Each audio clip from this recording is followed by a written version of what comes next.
Prime Minister Mia Moore-Motley led the glowing tributes following the news today that former Member of Parliament for St. Michael Northwest and CBC personality Mark Williams died at the age of 83.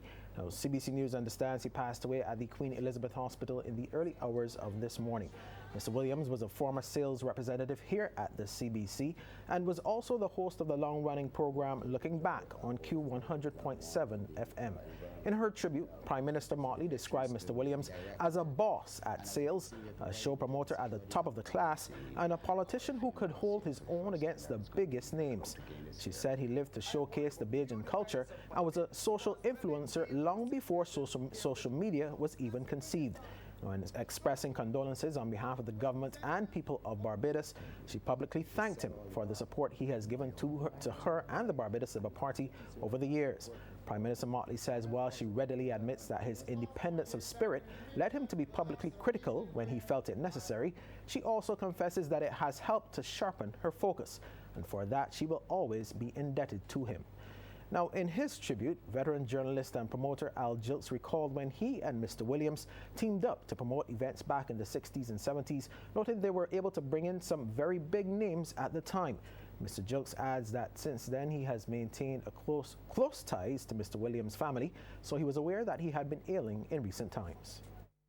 The two of us worked with a female promoter from Trinidad, and she was a person who did the Miss Trinidad Universe show, but she was also involved in regular show business, and she had us as her promoting Barbados, and through that we would have done Stevie Wonder at Kensington Oval in 1968, I think it was. We did the likes also of Joe Tex, who was big, and the Drifters and all the big names out of the States who came through Barbados at the time. Meanwhile, when a CBC team visited the family home, the eldest of all Mr. Williams' children, Beverly, said they were all deeply touched by the outpouring of love and support since the news of his death. I just want to say thanks to the whole of Barbados. The outpouring of love, since I haven't slept since 2:30. I don't think any of us have, because the house phone is going, the cell phones are going, people are dropping by, and the whole neighborhood is feeling Daddy's death, because we lived here with Daddy for more than 20 years before he and Mommy got divorced, and then Daddy used to be out here all the time. So I want to say thanks to the people of Barbados.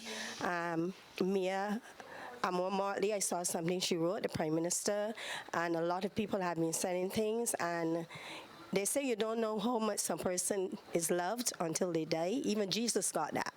So I just want to end by thanking CBC, Ryan Brooms, and everybody, people who call, everybody for being here for us and continue praying for us. Daddy's at peace.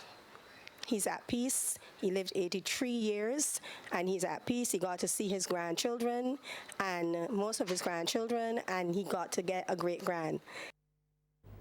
And Mr. Williams' son Paul, who cared for him in his latter stages, said he had been ailing for some time, but got progressively worse in recent weeks. He reveals his father was significantly impacted by the death of his friend, veteran entertainer Richard Stout. We went out this Saturday. He can walk. I can hold him. He can walk. The Sunday morning, my father called me and told me Richard Stout died. The Monday, I went for my father, and the girl, Marlene, told me, "Man, your father ain't walking." I said, "My father ain't walking." I go and said, "Daddy, let me go." The man won't walk. I said, "Daddy, what happened?" So from that day to the day passed where my father ain't walk no more, I cry every single day. I mean, cry. When I go to carry my father food, he crying. When upon the evening I go back, he crying. From the time my father heard that Richard Stout passed, my father cried every day till the day he died. And Mr. Williams' sons, Christopher and Andrew, were also present at the family home, and they reflected on his strict upbringing. They said while his work often kept him away, at times he was always committed to his children and their well-being, including them in many of his activities in the entertainment world and teaching them the ropes. Mr. Williams, as you know, won the St. Michael Northwest seat for the Barbados Labour Party in the 1999 general election, serving one term. His son Christopher said he was regarded as the unofficial mayor of the constituency for decades.